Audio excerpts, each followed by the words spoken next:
সুপ্রিয় নবম শ্রেণীর শিক্ষার্থীবৃন্দ, আজ তোমাদের বাংলাদেশ ও বিশ্ব পরিচয় বিষয়ের অনলাইন ক্লাসে স্বাগতম।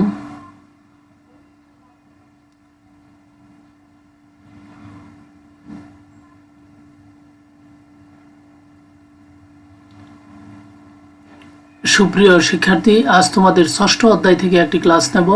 আজকের পাঠ শিরোনাম হচ্ছে নাগরিকের ধারণা এবং নাগরিক হিসেবে রাষ্ট্রের প্রতি দায়িত্ব কর্তব্য। শিখন ফল: এই পাঠ শেষে তোমরা যা যা শিখবে: নাগরিকের ধারণা ব্যাখ্যা করতে পারবে। 2. নাগরিক হিসেবে রাষ্ট্রের প্রতি দায়িত্ব কর্তব্যগুলো কি কি তা বলতে পারবে। সুপ্রিয় শিক্ষার্থী, প্রথমে আমরা নাগরিকের ধারণা সম্বন্ধে জানব। রাষ্ট্র গঠনের একটি পূর্ব শর্ত হলো জনসমষ্টি। যখন একটি রাষ্ট্র পূর্ণাঙ্গভাবে আত্মপ্রকাশ করে তখন সেই জনসমষ্টি রাষ্ট্রের নাগরিক হিসেবে বিবেচিত হয়। রাষ্ট্রের সঙ্গে এর নাগরিকের সম্পর্ক অত্যন্ত নিবিড়। রাষ্ট্রের নাগরিকদের দায়িত্ব কর্তব্য জ্ঞানের উপর রাষ্ট্রের কার্যক্রমের সফলতা ও ব্যর্থতা নির্ভর করে। নাগরিকের দায়িত্ব কর্তব্য এবং কিভাবে সুনাগরিক হওয়া যায় তা আমাদের জানতে হবে। প্রিয় শিক্ষার্থী, ল্যাটিন শব্দ সিভিস থেকে সিটিজেন বা নাগরিক শব্দটি উৎপত্তি হয়। পৌরনীতি পাঠের মূল বিষয়বস্তু হল নাগরিকত্ব ও রাষ্ট্র। সাধারণত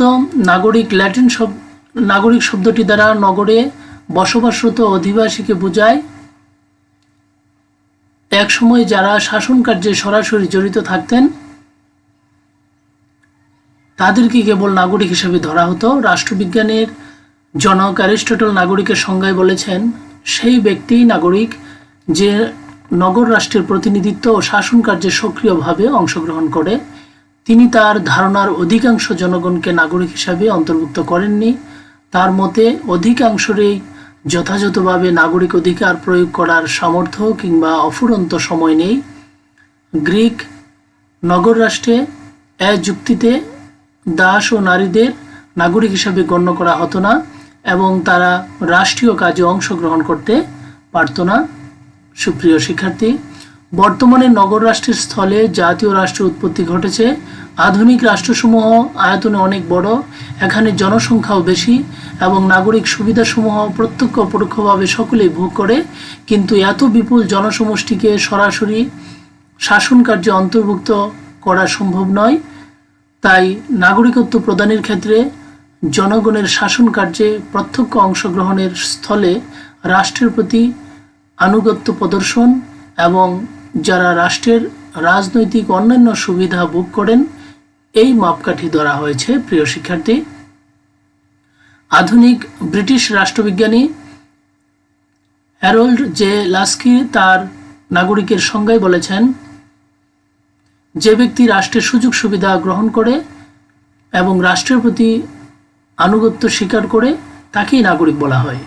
অধ্যাপক গ্যাটেল বলেন, নাগরিক হচ্ছে রাজনৈতিক সমাজের সেসব সদস্য যারা উক্ত সমাজের প্রতি কর্তব্য পালনে বাধ্য থাকেন এবং সমাজ থেকে সকল প্রকার সুযোগ সুবিধা লাভের অধিকারী হন। সুতরাং নাগরিকত্ব বলতে বোঝায় রাষ্ট্রের রাজনৈতিক অধিকার, নাগরিক সুবিধা ভোগ করা এবং রাষ্ট্রের অর্পিত দায়িত্ব কর্তব্য পালনে বাধ্য হওয়া।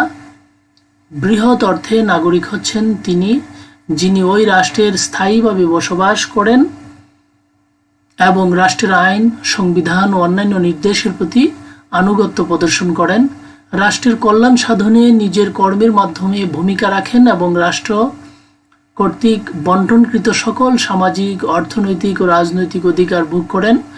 রাষ্ট্রের নাগরিক হিসাবে সকলেই সমান। প্রিয় শিক্ষার্থী, মনে রাখবা, রাষ্ট্রের নাগরিক হিসাবে সকলেই সমান। বর্তমানে নারী, পুরুষ, ধর্ম, গোত্র নির্বিশেষে সকলেই নাগরিকত্ব অর্জন করতে পারে।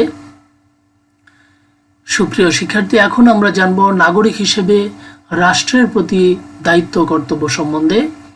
রাষ্ট্র যেমন নাগরিকদের বিবিধ সুযোগ সুবিধা এবং অধিকার দিয়ে থাকেন, তেমনি রাষ্ট্রের প্রতিও নাগরিকদের কতকগুলো দায়িত্ব কর্তব্য পালন করতে হয়।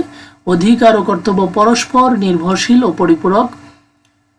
নাগরিকদের উল্লেখযোগ্য দায়িত্ব কর্তব্যগুলো নিম্নরূপ: নাগরিকের প্রধান কর্তব্য হচ্ছে রাষ্ট্রের প্রতি আনুগত্য প্রকাশ করা। প্রিয় শিক্ষার্থী, মনে রাখবা, অর্থাৎ রাষ্ট্রের নির্দেশ মেনে চলা, রাষ্ট্রের নিরাপত্তা, অখণ্ডতা, স্বাধীনতা, সার্বভৌমত্ব অক্ষুণ্ণ রাখার জন্য প্রত্যেক নাগরিককে সর্বদা সজাগ এবং চরম ত্যাগের জন্য প্রস্তুত থাকতে হবে। রাষ্ট্রের প্রচলিত আইন ও সংবিধান মেনে চলা এবং রাষ্ট্রের প্রতি সম্মান দেখানো নাগরিকদের অন্যতম দায়িত্ব। কেউ আইন অমান্য করলে সমাজে বিশৃঙ্খলা দেখা দেয়, স্বাভাবিক জীবনের ব্যাঘাত ঘটে। তাই সুষ্ঠু জীবনযাপন, শান্তি ও শৃঙ্খলা রক্ষায় প্রত্যেক নাগরিককে আইন মেনে চলতে হবে। সততা ও সুবিবেচনার সাথে ভোট দেয়া নাগরিকের পবিত্র দায়িত্ব কর্তব্য। এর ফলে যোগ্য ও উপযুক্ত প্রার্থী জনপ্রতিনিধি হিসাবে নির্বাচিত হবেন। অযোগ্য ও দুর্নীতিবাজ প্রার্থীকে ভোট দানে বিরত থাকা উচিত। প্রিয় শিক্ষার্থী, মনে রাখবা, রাষ্ট্রীয় আয়ের প্রধান উৎস নাগরিকদের প্রদেয় কর ও খাজনা। রাষ্ট্রের প্রশাসনিক প্রতিরক্ষা উন্নয়নমূলক কাজ সম্পাদনের জন্য বিপুল পরিমাণে অর্থের প্রয়োজন হয়। নাগরিকদের যথাসময়ে কর প্রদান করে রাষ্ট্রীয় কাজে সহযোগিতা করতে হবে।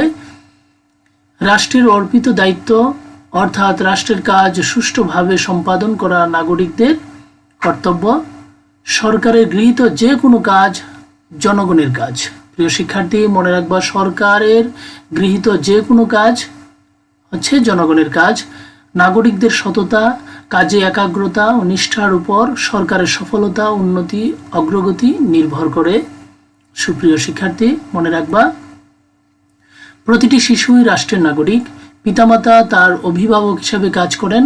তাই সন্তানদের জীবন রক্ষার জন্য বিভিন্ন প্রতিষেধক টিকাদান, সুস্থ সবল রাখা এবং নির্দিষ্ট সময়ে স্কুলে পাঠানো পিতামাতার দায়িত্ব। এতে করে সন্তান সুশিক্ষায় শিক্ষিত হয়ে সুনাগরিক হয়ে গড়ে উঠবে এবং পরিবার, সমাজ ও রাষ্ট্রের কল্যাণে অবদান রাখবে। প্রত্যেক নাগরিককে দেশপ্রেমে উদ্বুদ্ধ হতে হবে। প্রিয় শিক্ষার্থী, মনে রাখবা, প্রত্যেক নাগরিককেই দেশপ্রেমে উদ্বুদ্ধ হতে হবে। নিজস্ব সংস্কৃতি, রাষ্ট্রীয় অর্জন ও সফলতা এবং সবসময় দেশের মঙ্গল কামনা করা নাগরিকদের কর্তব্য। জাতীয় সংগীত, জাতীয় ইতিহাস, জাতীয় বীর ও মনীষীদের অবদানকে শ্রদ্ধা ভরে স্মরণ করতে হবে।